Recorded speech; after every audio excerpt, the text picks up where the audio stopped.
On va faire un temps de prière pour ce qui nous a été partagé. Mais avant, j'aimerais quand même de vous partager un texte biblique. Alors, je veux saluer quand même les sœurs. C'est vrai, ça a été un peu long. Mais quand je lis Actes et Paul qui revient des voyages et le frère qui c'était tellement long qu'il tombe de la fenêtre, il tombe mort, j'ai dit que ce n'était pas aussi long non plus. On a réussi à tenir. Je veux vous inviter, derrière ce t-shirt que j'ai gagné de pasteur de Rivenet, de leur église et de leur projet, il y a un verset biblique. J'aimerais bien vous partager ces versets ce matin. Je vous invite à ouvrir avec moi un Jacques, le livre de Jacques, chapitre 1. Nous allons lire du verset 19 au chapitre 2, verset 1. C'est promis, je ne vais pas parler pendant 30 minutes. Ça va être un peu plus rapide, mais ce texte m'a interpellé. Dans ma version, il est dit « Mais que chacun de vous soit toujours prêt à écouter, qu'il ne se hâte pas de parler ni de se mettre en colère. Car ce n'est pas par la colère qu'un homme accomplit ce qui est juste aux yeux de Dieu. Débarrassez-vous donc de tous ceux qui souillent et de tous ceux qui restent en vous de méchanceté pour recevoir avec humilité la parole qui a été plantée dans votre cœur, car elle a le pouvoir de vous sauver. Seulement, ne vous contentez pas de l'écouter, traduisez-la en acte, sans quoi vous vous tromperiez vous-même. Verset 23. En effet, si quelqu'un s'y contente d'écouter la parole sans y conformer ses actes, il ressemble à un homme qui, en observant dans un miroir, découvre son vrai visage. Après s'être ainsi observé, il s'en va et oublie ce qui il est.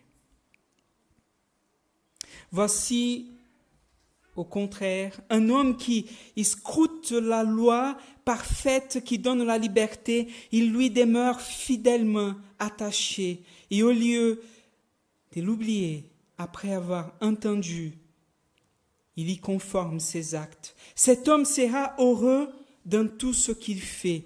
Mais si quelqu'un croit être religieux, alors qu'il ne sait pas tenir sa langue en bride, il s'illusionne lui-même. Sa religion ne veut rien. La religion authentique et pure aux yeux de Dieu, le Père, consiste à aider les orphelins et les veuves dans leur détresse et à ne pas se laisser corrompre par ce monde. Mes frères et sœurs, gardez-vous de toute forme de favoritisme. C'est incompatible avec la foi en notre glorieux Seigneur Jésus-Christ. Amen. Nous venons d'entendre ce témoignage. Je ne sais pas vous, pour moi, ça me choque, ce qu'il vit. Et le texte de Jacques qu'ils ont choisi quand même m'interpelle. Parce que d'un côté, Jacques nous dit que nous recevons quelque chose de Dieu. D'ailleurs, si on lit quelques versets avant, il va parler de la grâce et du don que nous recevons en Jésus-Christ. Et Jacques, pourtant, nous met face au défi d'accueillir cette parole. Qu'est-ce que nous le faisons avec ce que nous avons entendu? Qu'est-ce que nous faisons avec la parole de Dieu? Comment cette parole nous interpelle, nous change, nous transforme?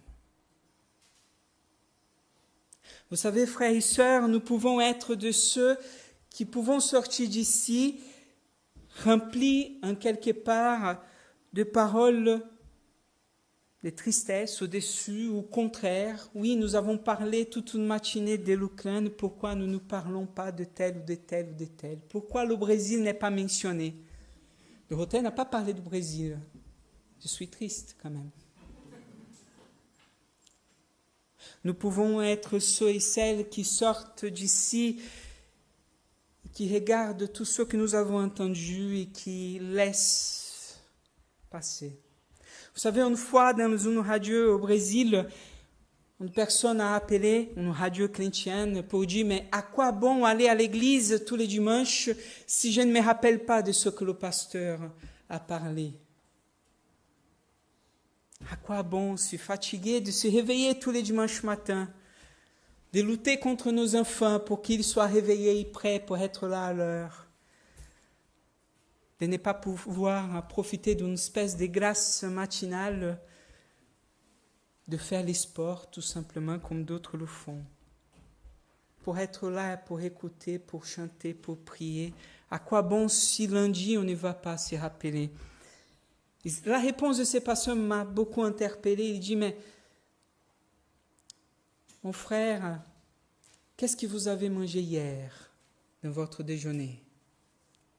Il s'est rappelé, il a dit, bon, ok, qu'est-ce que vous avez mangé il y a une semaine? Qu'est-ce que vous avez mangé il y a un mois?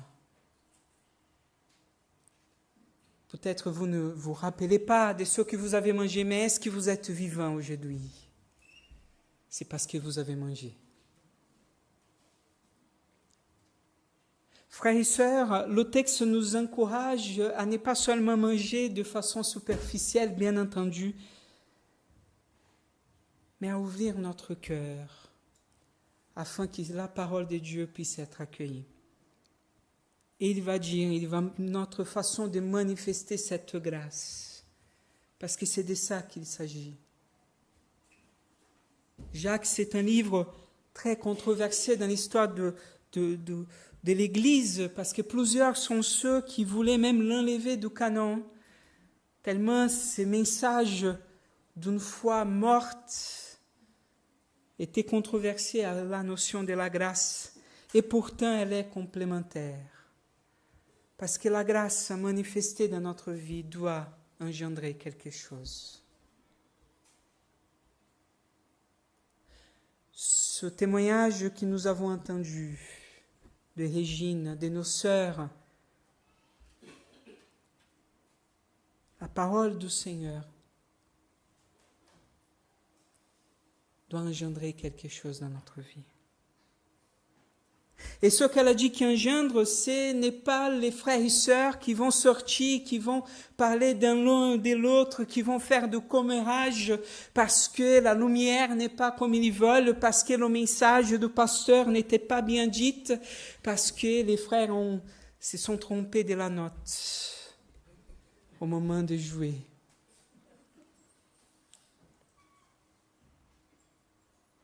Ce n'est pas de ceux et celles qui vont remarquer le manque de foi dans la vie de frère et de la sœur.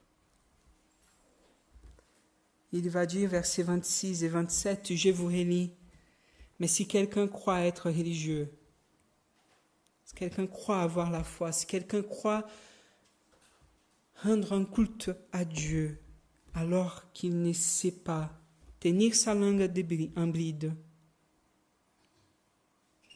il s'illusionne lui-même. La religion authentique et pure, verset 27, aux yeux de Dieu, consiste à aider ceux qui sont dans le besoin, pleurer avec ceux qui pleurent, venir à l'aide à ceux qui sont dans la détresse et garder sa vie du mal et du malin. Voilà. Dieu nous invite à ne pas sortir d'ici tel que nous avons entré, mais à nous laisser interpeller. Parole ici, ce n'est pas le texte biblique, le logos tel qu'il nous parle ici, et je le comprends de cette façon. C'est que la vie du Christ soit vive dans notre vie. Si aujourd'hui vous n'êtes pas interpellé dans ce qui nous a été partagé, alors qu'on puisse s'interroger, est-ce que je suis vraiment vivant en Christ? Je vous invite à remettre à nouveau les sujets des prières et à entrer dans un temps d'intercession.